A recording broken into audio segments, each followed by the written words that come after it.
In the late summer of 1939, German fighter pilots relaxed in the sunshine before the onset of a war that would see them, within 2 years, contesting the skies against enemies over the Arctic Ocean to the deserts of North Africa and from the Bay of Biscay to the banks of the River Volga.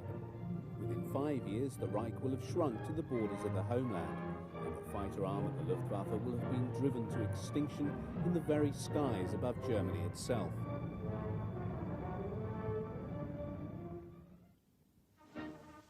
It was on the 1st of March 1935, some 2 years after Hitler's rise to power, that he officially announced the existence of the new Luftwaffe, thus repudiating the Versailles Treaty that in the peace settlement after the Great War had forbidden Germany possession of an air arm. In reality, the new Luftwaffe dated from January 1933, and great care being taken to disguise the growth of the new German Air Force. The first mount of the new Luftwaffe fighter arm was the Heinkel HE-51. The initial production model entered service in 1935 and equipped the Richthofen and Horst Wessel Jagdgeschwaden. The improved HE-51B appeared in 1936 and is seen here in this film dating from the same year. Although the type figured prominently in early propaganda films, its service life was short. The existence of the Arado 68 sealed the fate of the Heinkel fighter when, in 1936, Ernst Udet, a newly installed inspector of fighters and dive bombers, tested both aircraft and adjudged the Arado to be the superior type. Destined to be the last biplane fighter to serve with the Luftwaffe, the Arado 68 is seen here along with the HE-51, engaging in mock attacks on a Dornier Do-23, one of the early types serving in the bomber squadrons. This particular AR-68F variant employed a BMW engine which conferred only a marginally improved performance over the HE-51. It was rapidly superseded on the production lines by the Umo-powered AR-68F variant, which equipped most of the Jagdgruppen until the advent of the Bf-109 in 1938.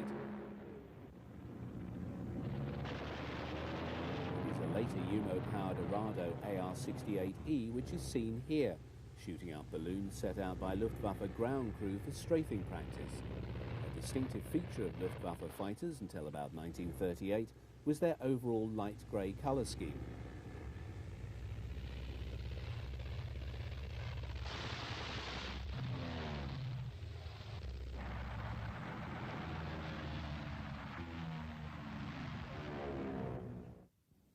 The fortunes of the Jagdverband was to be anchored to the firm of Messerschmitt when, in November 1935, its Bf-109 contender was selected to become the primary equipment of the future fighter arm.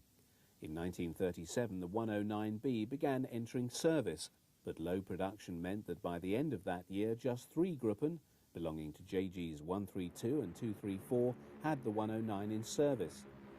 Licensed production of the type to Fiesler, Focke-Wulf and Ehrler, and appearance of the new C variant in 1938, saw numbers of the type increasing. These examples of the improved 109D are seen at the Jüterbog Dam base with an early Ju-90 in 1938. When General Franco raised the flag of revolt against the People's Government in Madrid in July 1936, he appealed to both Germany and Italy for military assistance. Hitler dispatched 20 Junkers 52 transports to Spain to aid Franco's cause. This was followed in short order by other aircraft, including Heinkel HE-51s. The growing German involvement was carried out ostensibly by volunteers, although most were seconded military personnel sent to Spain in great secrecy. By November 1936, German involvement became more open and the Condor Legion was born. In March 1937, Me-109Bs first saw combat, proving superior to the Soviet-supplied I-15 and I-16 fighters. New tactics were forged by the likes of Werner Molders, and the combat experience gained by pilots such as Galland, Lutzow, Harder and others was put to good use back in Germany. Thus, when Germany invaded Poland on the 1st of September 1939, with the Second World War beginning 2 days later, the Luftwaffe, although officially less than 5 years old, had already been blooded and had also amassed a repertoire of combat experience that would give it great advantage over its enemies in the opening years of the conflict.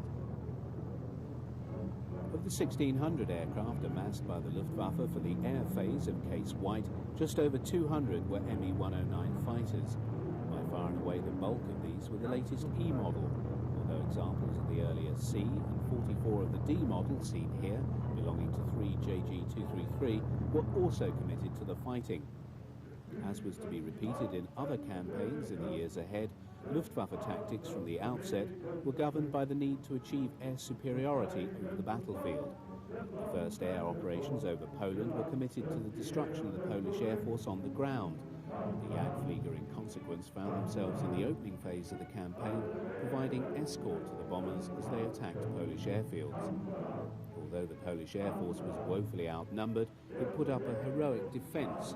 However, after the first few days, air opposition disappeared and the Me-109s engaged in free hunts, searching out the skies and shooting down any surviving Polish aircraft.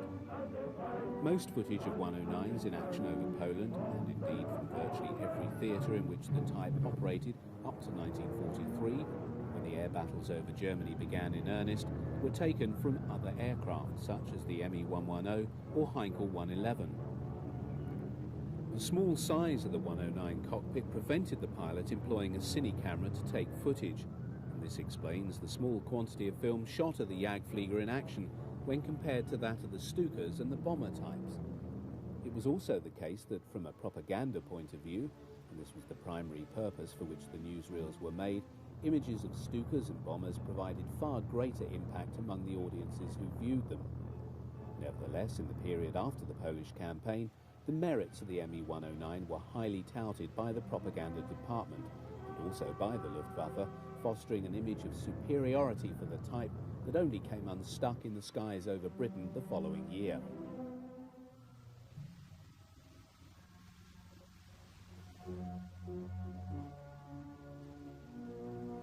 As the ground forces advanced, propaganda company cameramen attached to army formations filmed the handiwork of the Luftwaffe. On the former airfields of the Polish Air Force, hundreds of wrecks of destroyed and burnt-out fighters and bombers lay scattered amid the detritus of bombed hangars, an image that was to be captured over and over again in France, Yugoslavia, Greece and Russia, as the preemptive strike designed to destroy the enemy air force on the ground became the tactic and signature of Luftwaffe operations at the onset of a new campaign. Control of the air was the prerequisite for the success of the Blitzkrieg strategy that was to give the Wehrmacht its great victories in the opening years of the Second World War.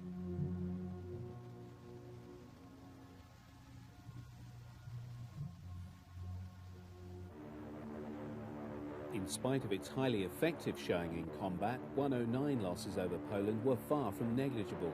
In all, some 67 out of the 200 committed were brought down, with the majority being lost to Polish ground fire.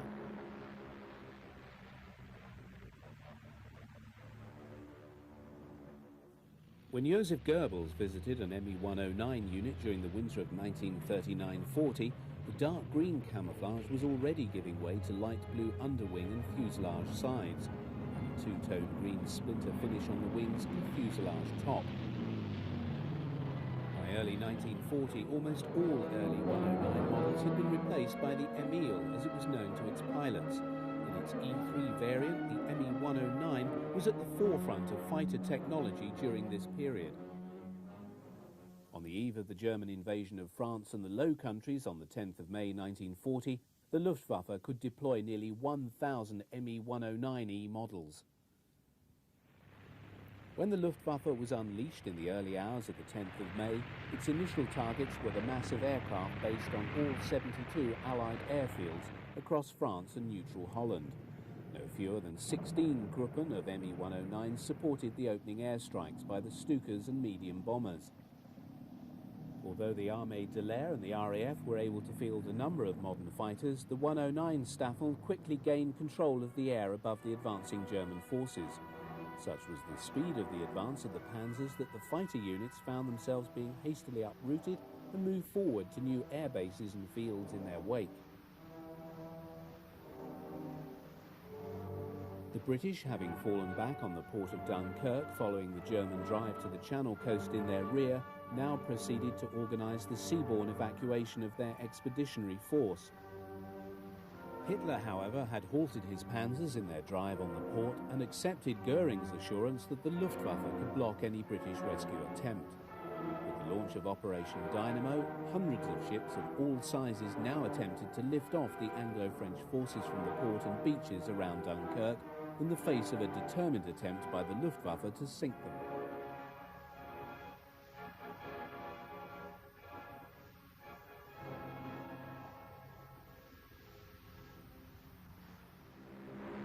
The subsequent commitment of the Jagdgruppen in support of the raids by Heinkels, Dorniers and Stukas now brought about the fiercest air fighting of the French campaign. The Me-109s now found themselves drawn into combat for the first time against the Spitfire, as the RAF tried its utmost to create a protective umbrella over the beaches of Dunkirk. However, the rate of the German advance was beginning to tell on the fighter units. Serviceability among the 109s was becoming problematic. Fuel shortages were occurring. However, it is also clear that in their encounters with the Spitfire, the Jagdflieger had the clear impression that they had, for the first time, come up against an aircraft as effective as their own 109, piloted by men just as professional as themselves. Though RAF losses were considerable, the fighting was hardly one-sided, as they, in turn, claimed at least 200 Luftwaffe aircraft shot down through to the 5th of July. With the French surrender on the 22nd of June and the subsequent victory parade in Berlin, Hitler was at the pinnacle of his power. Even as he acknowledged the acclaim of his grateful people, he knew that the British government had rebuffed all overtures for a peaceful settlement with Germany and had determined to fight on. However, his ambivalent feelings towards Britain left him uncertain as to what to do. But by the 16th of July, he had made up his mind. In the preamble to his Directive No. 16, Hitler explained his decision by stating, "As England, despite her hopeless military situation, still shows no sign of willingness to come to terms, I have decided to prepare, and if necessary carry out, a landing operation against her." Given the code name Sea Lion, all, however, turned on the proviso that air superiority can be obtained. Herein lay the rub, for without the reduction of the RAF in the skies over England and the guarantee that the invasion forces would not be attacked from the air, the enterprise could not be entertained. Goering, however, was confident the Luftwaffe was up to the task. The formal beginning of the campaign against Britain finally began on the 13th of August 1940. Known as Adler Tag or Eagle Day, the Luftwaffe dispatched no fewer than 485 bomber and 1,000 fighter sorties across the south of England. Although much of the attrition among the single-engine fighter formations had been made up, the number of Bf 109s available stood at some 760 machines, somewhat less than on the 10th of May. The 1st and 2nd Staffel of Jagdgeschwader 3 Richthofen was based at Beaumont-le-Roger, and the 3rd Staffel at Le Havre. As with most other 109 units in the early phase of the battle, they mainly operated free hunt sorties over the south of England that were designed to locate and destroy the opposing RAF fighters.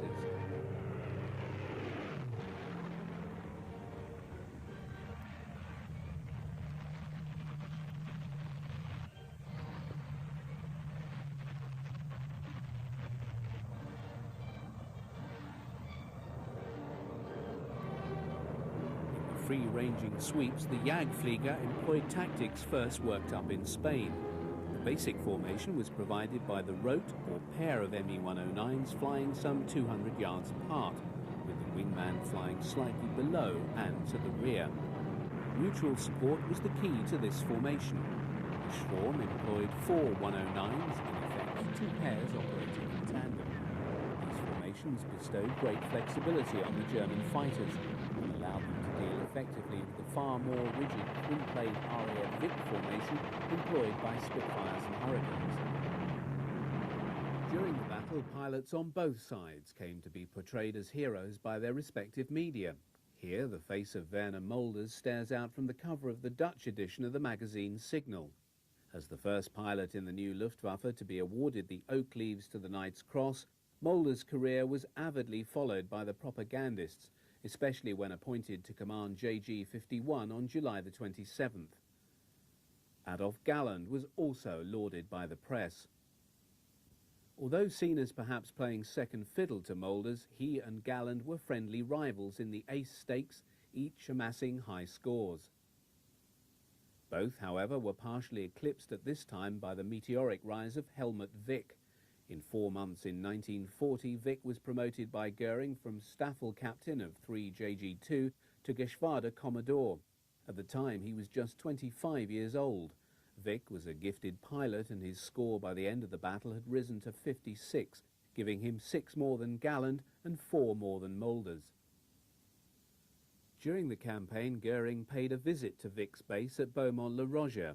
As the air battle over England progressed, Goering began to express much unhappiness to the fighter commanders over the very high losses suffered by the bombers.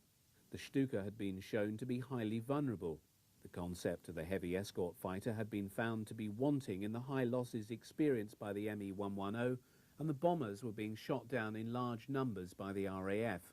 Goering now demanded that his fighter commanders change their tactics. Wick, however, would die over the Channel in November. As for many German Jagdflieger who crashed into the Channel, rescue would be by HE-59 seaplanes marked with red crosses, even though the RAF regarded them as legitimate targets.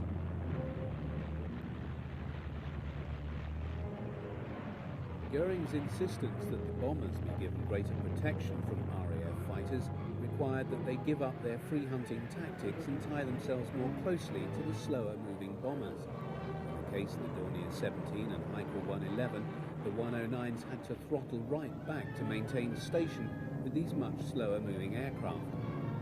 If escort duty had to be carried out, the Jagdflieger preferred to cover for the faster Junkers Ju-88s, as seen in this footage. With the switch from attacking RAF airfields to bombing London, the ability of the Me-109s to give the protection to the bombers that Goering demanded was simply not possible by virtue of the short range of the Messerschmitt fighter. Lacking drop tanks that could have extended their range, the short-legged 109 carried only enough internal fuel for a radius of just 125 miles from their base. The escort task required that they accompany the bombers from the French coast to the target and then back to the Channel. As the fighters needed to retain at least a small amount of fuel for combat over the target, this severely constrained the nature of the route flown by the bombers. In effect, this meant flying a straight line to the target, thus helping the RAF marshal its fighters more effectively to combat the incoming raid. By September, the Jagdflieger had lost the freedom of action to attack the RAF fighters in the way that they thought best.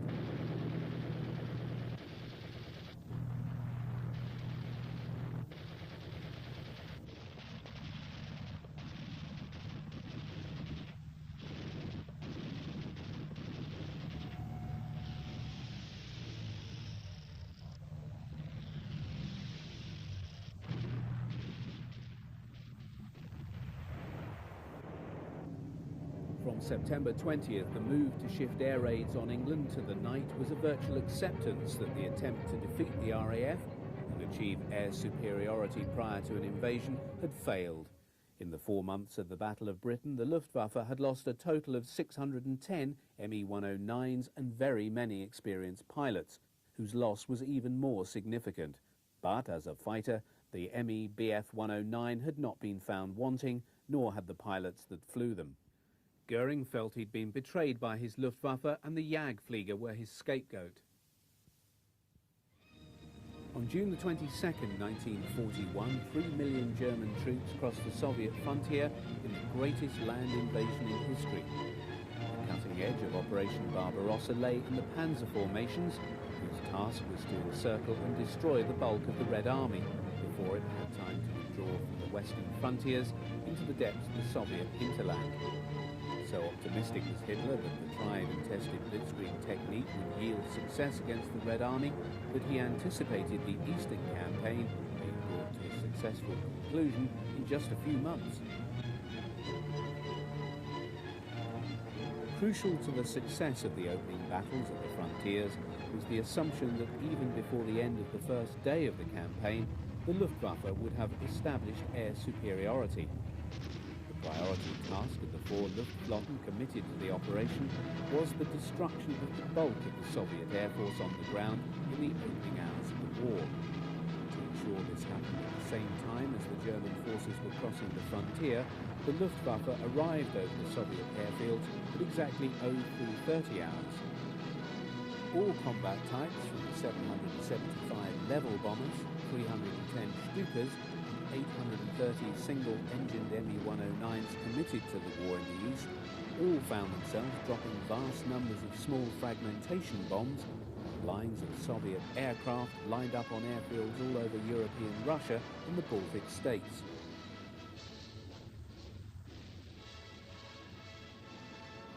The Soviets were later to admit to 800 aircraft destroyed on the ground and a further 400 shot down in combat by the Luftwaffe on the opening day of the war. German claims, however, ran to 4,000 Soviet aircraft destroyed by the end of June. Subsequently, day fighters were permitted to range freely over Soviet territory, where surviving fighters and bombers of the Red Air Force proved easy prey for the experienced Jagdflieger.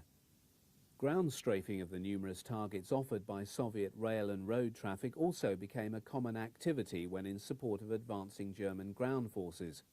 Unlike in the West, where such air attacks forced the enemy to ground, Russian troops often stood and fired back with every weapon they possessed, resulting in mounting German casualties. Although many of the Jagdgruppen were still using the Me-109E, the arrival of the superior Me-109F4 in August confirmed overwhelming German air superiority over the Russian front.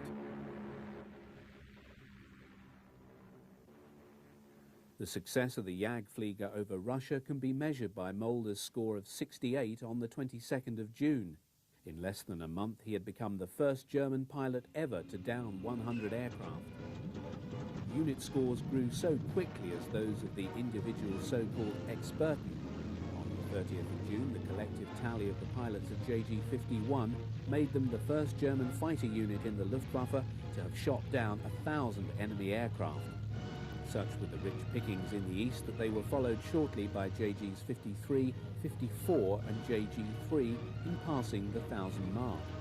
Although these scores have often been thought incredible, the superiority of the Jagdflieger in the east in the opening months of the war in Russia was overwhelming. This success can be accounted for by their more effective equipment, the psychological, tactical and technical superiority of German pilots, their high sortie rates from airfields close to the front, and the essentially tactical nature of the Red Air Force. German pilots often commented on the way Soviet pilots provided them with easy targets by seemingly refusing to maneuver when attacked, continuing to fly in a straight line inviting destruction, as witnessed in this gun camera footage showing the downing of an Ilyushin DB-3 bomber by a 109E over Lithuania in August 1941.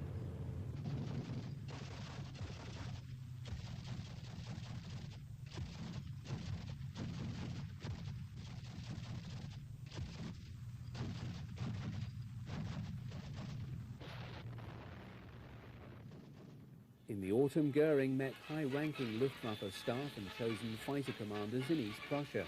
Present was Mulders, who was displaying the diamonds to his Knight's Cross, awarded by Hitler on the 16th of July.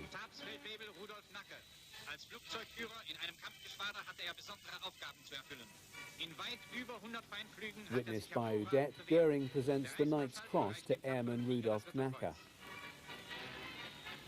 Among other fighter commanders present is Walter Uzal of JG-2.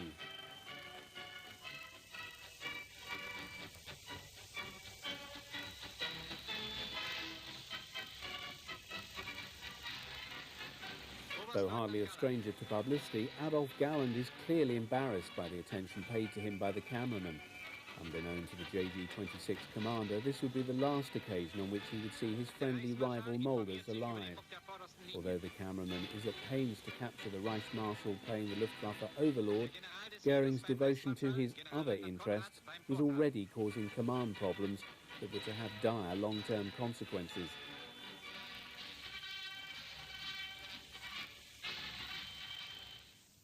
Following his 115th victory, Goering had promoted Mulders to full colonel and appointed him Luftwaffe's Inspector der Jagdflieger.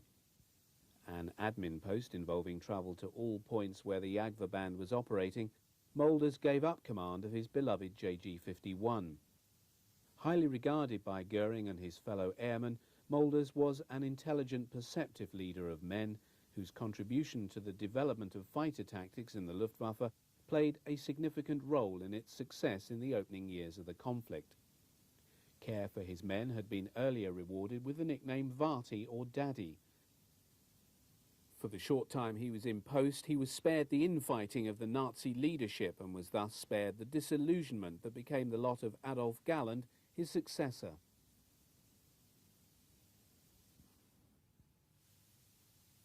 By 1941, the RAF had grown strong enough to embark upon a limited air offensive over France.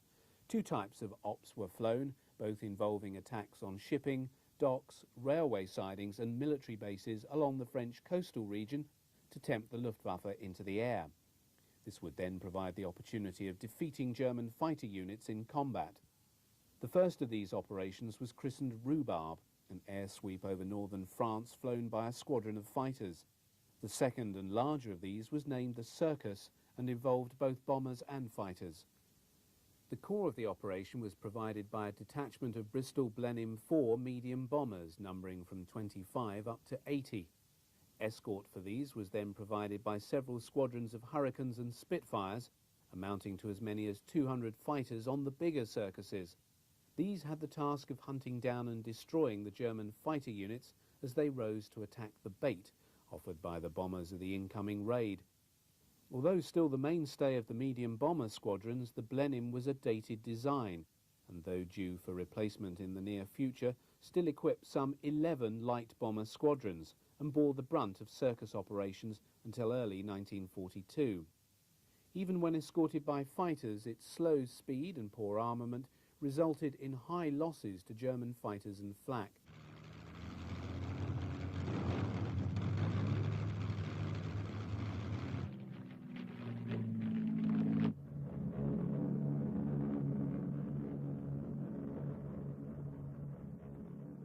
In early 1941, the new Me-109F began to enter Luftwaffe service. Due to the appearance of the superior cannon-armed Spitfire 5B in February, delivery priority had been given to units serving on the German coast. MG-Munition wird gegurtet. And JG-26, Das Leitwerk reicht für die Siegesliste bald nicht mehr aus. Einbau der Filmkamera. Units had received the even better 109F4 DB601E engine. Das ist Petz, der Staffelbär. Advantage over the Spitfire. Most fighter units had their mascots. In the time between sorties, pilots of JG-26 enjoyed themselves with the Schwabe Bear Hier die and Staffelhunde. Hounds.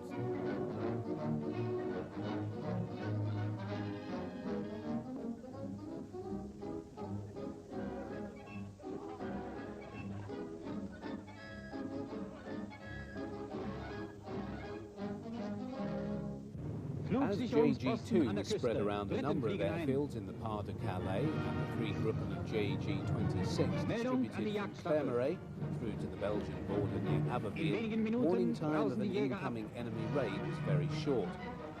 On some occasions, Adolf Galland, as Commodore of JG-26, ordered the whole Geschwader scrambled, whilst on other times just one group would be dispatched to deal with the incoming enemy. It was the size of the raid that determined the response. A high level of readiness was expected at all times. Gun camera film taken from 109Fs after this raid shows a number of Spitfire 5s being shot down. Other pilots who've not been scrambled and ground crew watch as Hurricanes carrying bombs under wing roar low over buildings on the edge of the airfield.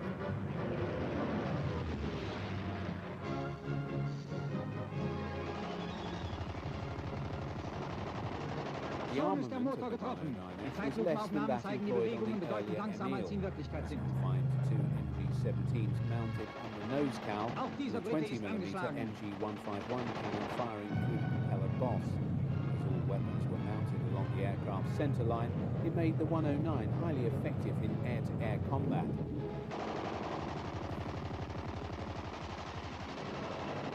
The Galland thought this a backward step and had a number of his own 109s customised to carry a heavier armour. Feuerstoß auf Feuerstoß schlägt die britischen Jäger. Was fitted in each wing, and he had the cowl machine guns replaced with the more powerful Aus hinten 13mm rast einer zur Erde. MG-131.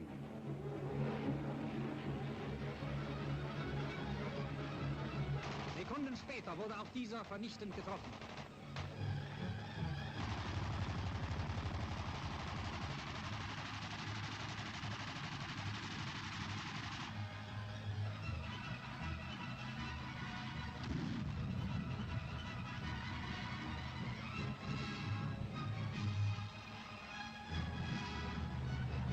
Auf englische Maschinen, die über den Kanal zu entkommen What versuchen. appears to be a rogue edit that has crept into this report, gun camera footage from ME-109 shows it shooting down an RAF Lysander Army Cooperation aircraft over the Channel. It seems likely that it was caught flying near the coast of England by the 109 on a day sweep over the Channel.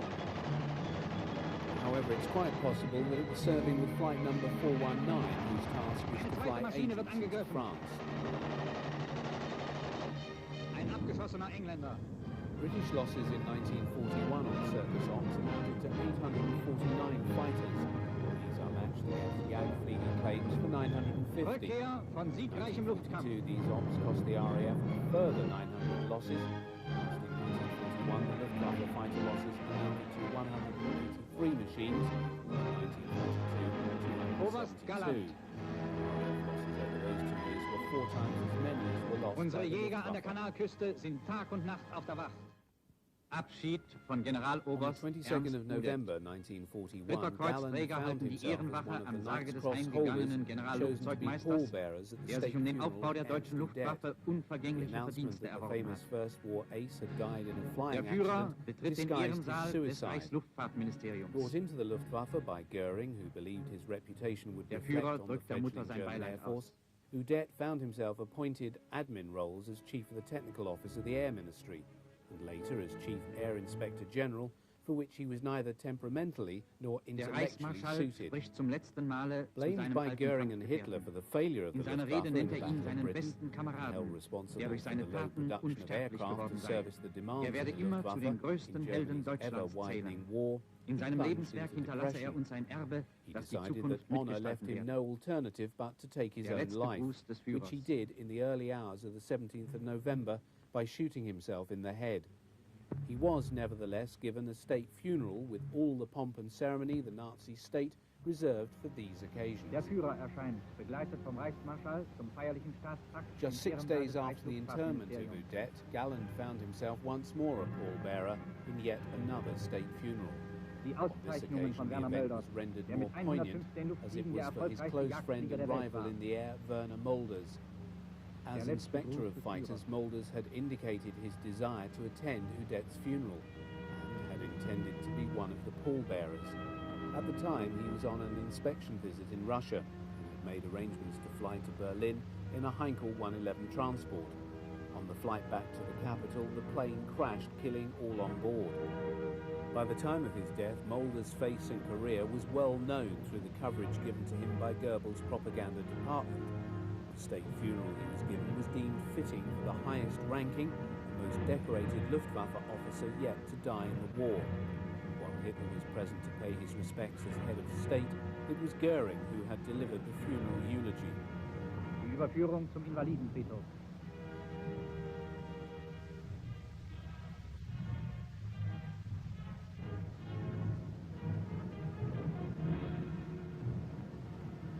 Among those in the funeral cortege were high-ranking Luftwaffe officers such as Field Marshal Milch and the commanders of the various Luftwaffe air fleets, including Kesselring, Stumpf, Lorzer and others. To their rear followed many of the commanders of the Jagdgeschwaden who'd come to pay their last respects to the former inspector of the Jagdflieger. Goering followed immediately behind the gun carriage bearing the coffin of the flyer as it wound its way through the streets of Berlin to the famous Invaliden War Cemetery, in which many of the famous figures from Prussian and German history were buried. The coffin was carried past the tomb of Manfred von Richthofen, Germany's highest-scoring ace of the Great War, and whose record of 80 kills had been passed by Mulders just 6 months before. Goering stood for a moment and raised his Reich Marshal's baton in salute as he passed the tube of Udette.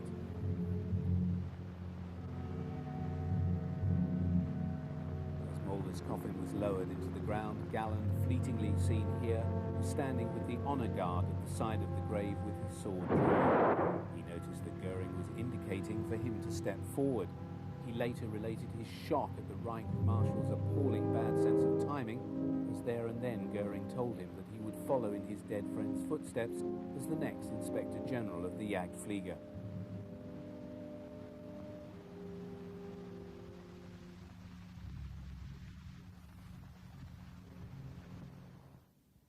Barely a fortnight later, Operation Typhoon, the offensive launched to capture Moscow before the onset of winter, failed on the very outskirts of the city. Amid plunging temperatures, the exhausted German forces were then assailed by a carefully planned Soviet counteroffensive. In the worst winter to hit the Soviet Union for 50 years, the Wehrmacht stared disaster in the face as the Red Army pushed the Germans back from the gates of their capital. Unlike the army, the Luftwaffe had had the foresight to lay in supplies in the event of a winter campaign.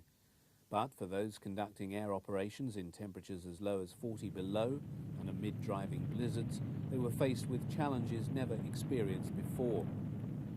JG-54 Grunherz was based on the airfields of Siverskaya and Gatshima and flew operations over Leningrad employing Bf-109Fs.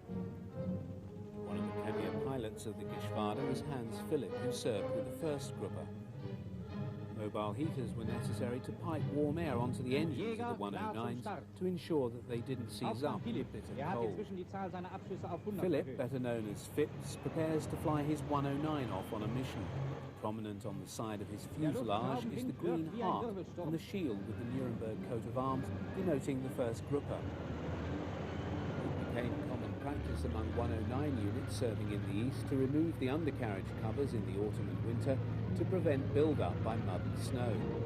These 109s of 1 JG-54 have been scrambled to intercept an incoming Soviet raid.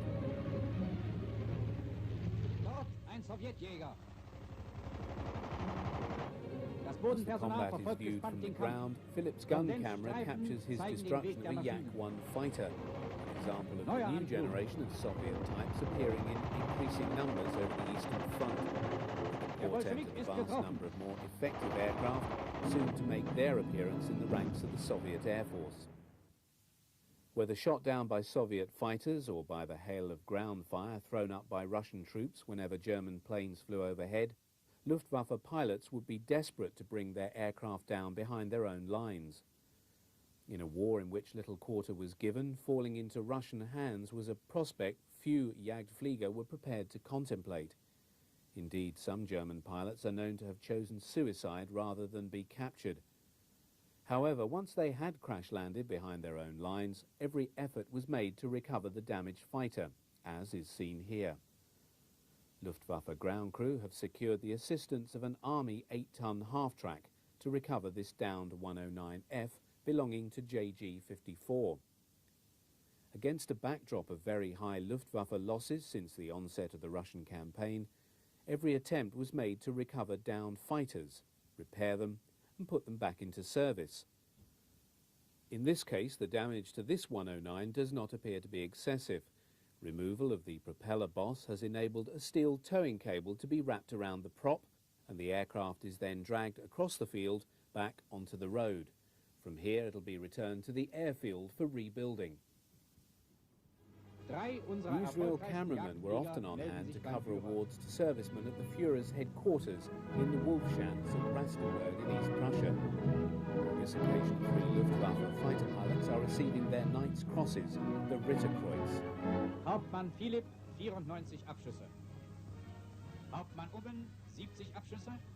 Und Oberleutnant Ostermann, 81 Abschüsse, wurden beide mit dem Eichenlaub zum Ritterkreuz ausgezeichnet. One of these is Hauptmann Philipp, who's been awarded the Eichenlaub, the oak leaves, to his Knight's Cross for his victories in the air over Russia. Philipp would go on to become the second Luftwaffe pilot to score over 200 kills. His final tally would be 206 before dying in combat with US Thunderbolts in October 1943. After presentation, the three take coffee and cake with the visiting Reichsführer SS Heinrich Himmler. Gallen's first command role was to oversee the provision of air cover for the breakout from Brest of the warship Scharnhorst, Gneisenau and Prinz Eugen, passage through the English Channel to Germany. Operation Cerberus began late on the 11th of February 1942. The air phase involved fighter cover provided by JGs 1, 2 and 26 and a detachment of Me-110s. The audacity of the German plan was to triumph over the delayed though violent reaction of the RAF, who did their utmost to sink the vessels. German involvement in North Africa from March 1941 onwards was a consequence of accident rather than design. In the wake of the failure of the Italians' attempt to advance into Egypt during the second half of 1940 and the success of the British counter-offensive, which had conquered much of the Italian province of Libya by early 1941, Hitler offered limited German military assistance to Mussolini to prop up his position there. Both on the ground and in the air, Italian forces had performed poorly against the inadequately armed British forces. When Rommel was appointed to command the German Afrika Korps, the small expeditionary force built around the 5th Light Division, his brief was to support the Italian position in Libya in the face of the British advance towards Tripoli. However, the general had other ideas and he intended to go over to the offensive as soon as his forces were strong enough to sustain such an operation. In the next 2 years, the image of Rommel alighting in the desert alongside his forces personal, faceless Storch liaison aircraft was one which the German people would become familiar with in the weekly cinema newsreel.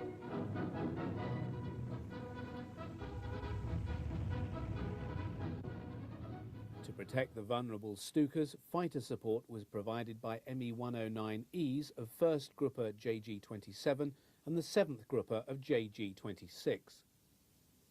In September 1941, the first Me-109 F1 and F2s appeared in the theatre with the arrival of the 2nd Grupper of JG-27.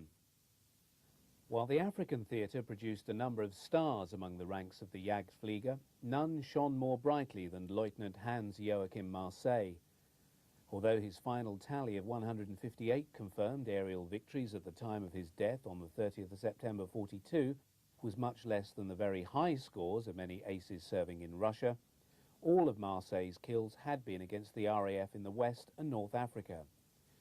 Here, the skills of the British and Commonwealth pilots were generally of a higher order than those of the Red Air Force. Indeed, Adolf Gallen placed Marseille in the foremost rank of the Experten when he described him as the unrivaled virtuoso of the fighter pilots. He first saw service in 1940 when he joined the 4th Grupper of JG-52. His scoring career took a while to take off, achieving just 6 victories in his time on the Channel front. His behaviour and attitude at this time did little to endear him to his unit commander, Johannes Steinhoff. Transferred to 1st Grupper of JG-27 at the end of 1940, thence to North Africa in March, his tally of skills began to grow rapidly thereafter. In his preferred mount of the Bf-109F, his intuitive skills as a pilot enabled him to dispatch enemy aircraft with an economy of ammunition that became legendary.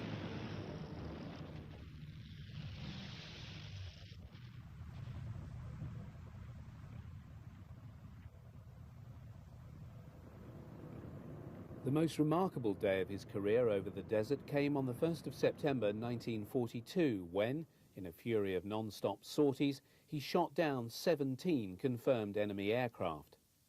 By this time, he was a familiar feature in the newsreel reports from the theatre. In the event, his death was not due to enemy action, but to a fire in the engine of his new 109G. Bailing out, he hit the tailplane, knocked himself out, and plunged to his death in the desert below, having only just been awarded the diamonds to his Knight's Cross following his 126th kill. German day fighters had first seen combat over Malta when 7 JG-26 flying 109Es under the command of Oberleutnant Joachim Munchenberg operated with success in early 1941. The need to stop the RAF intercepting Rommel's supply lines from the island saw the transfer from Russia in late 1941 of elements of Luftflotte 2, including the whole of JG-53 Pikas, base at Hearts, and 2 JG-3 Udet, to bases in the warmer climes of Sicily. By the end of January, when Luftwaffe operations began rising to a crescendo, over 100 109F fighters were available for operations over Malta. Die Abschussliste wird vervollständigt. Die gute Pflege der Maschinen ist mitentscheidend für den Sieg. Der Jagdflieger muss sich auf seine Kameraden vom Bodenpersonal fest verlassen können.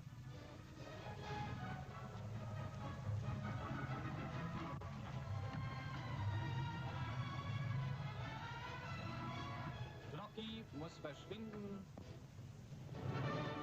As Commander-in-Chief South, all Luftwaffe units in Sicily fell under the command of Field Marshal Albert Kesselring. Known to his troops as Smiling Albert because of his ready grin, he's seen here paying an inspection visit to one of the units of JG-53.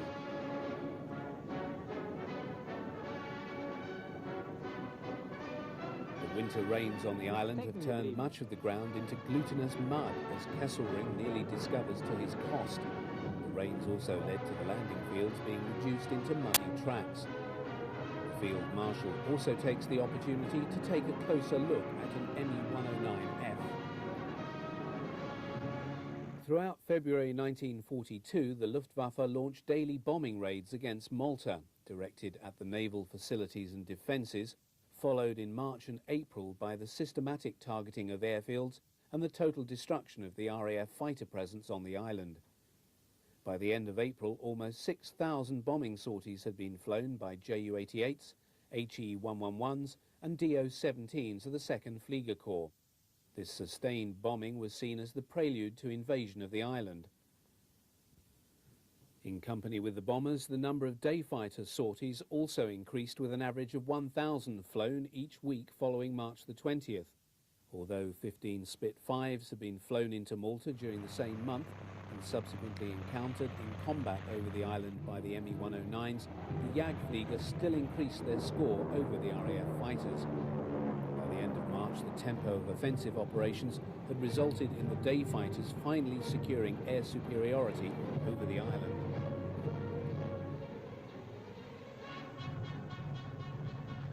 Das ist Malta. Im Tiefflug geht es an der Steilküste entlang.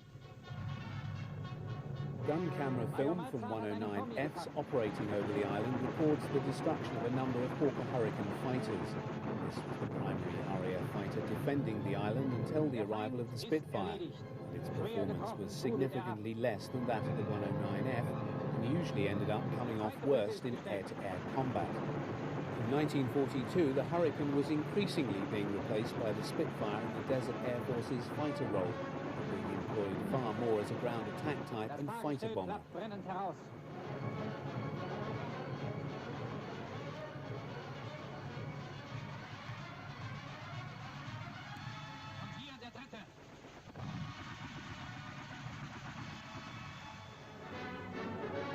With the failure to implement Operation Hercules and the British reinforcement of the defences of Malta, air superiority over the island was lost by the Luftwaffe during mid-1942. For the Luftwaffe and RAF, the most significant event in the ongoing air war over the Channel and northern France in the second half of 1941 and into 1942 was the entry into service of a formidable new fighter plane in the ranks of the Jagdverband. The Focke-Wulf FW-190 was first seen by German audiences in a sequence that begins with the pilots and ground crew of the Geschwader relaxing before the onset of battle.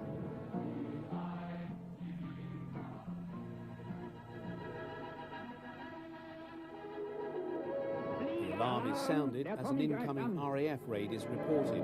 Ground crew and flak gunners race to their charges and man their stations.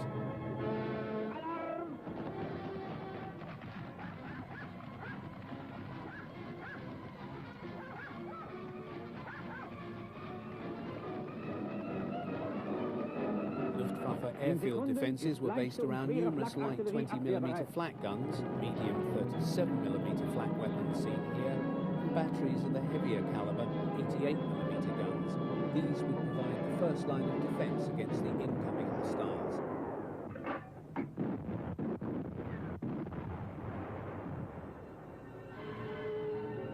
As the Tannoy sounds the battle alarm, all is abandoned as pilots and their supporting ground crews rush to the planes.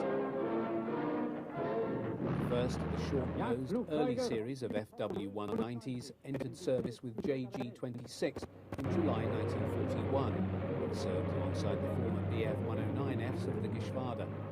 Although having its origin in a 1937 specification for an ME-109 replacement, the success of the latter led to the FW-190 being regarded as a second iron for the Jagdverband band. Built around a BMW 801 radial engine, the FW-190 first flew in 1939, but continuing engine problems delayed service entry for nearly 2 years. Once in action, however, the 190 revealed a marked superiority over the Spitfire in almost all aspects of air combat, except for the latter's smaller turning circle. The 190 reigned supreme until the second half of 1942, when the RAF rushed the improved Spitfire Mark 9 into service.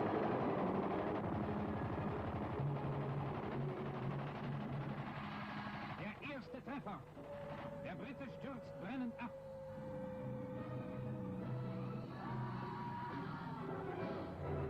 Kondensstreifen zeigen den Weg der Flugzeuge und den Verlauf des Kampfes. Vor uns wieder ein Brite. Auch er stürzt ab. The remains of the shot-down RAF fighter is examined by the captured airmen and Germans.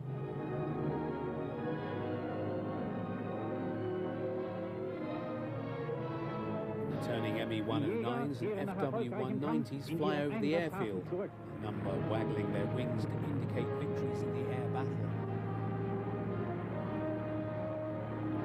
In the post-battle analysis, Joachim Müncheberg talks tactics with fellow flyers, while ground crew had further victory bars to the rudder of the Aces 190. Also seen is the irrepressible Pips Prillo, who is to become Commodore of JG-26 and remain its commander through to war's end.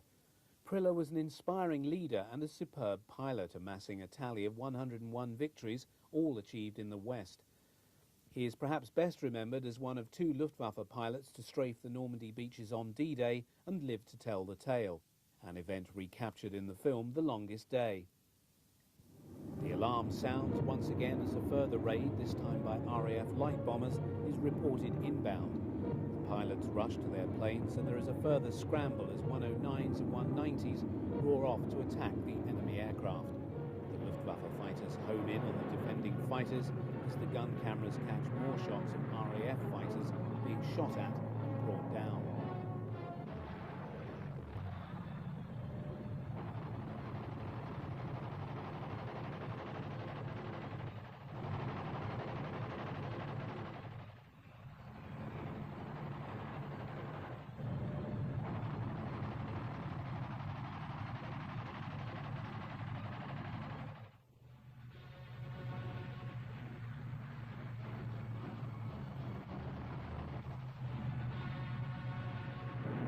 Although the gun camera images are somewhat indistinct, there is a possibility that the RAF type being shot down here is an early Hawker Typhoon.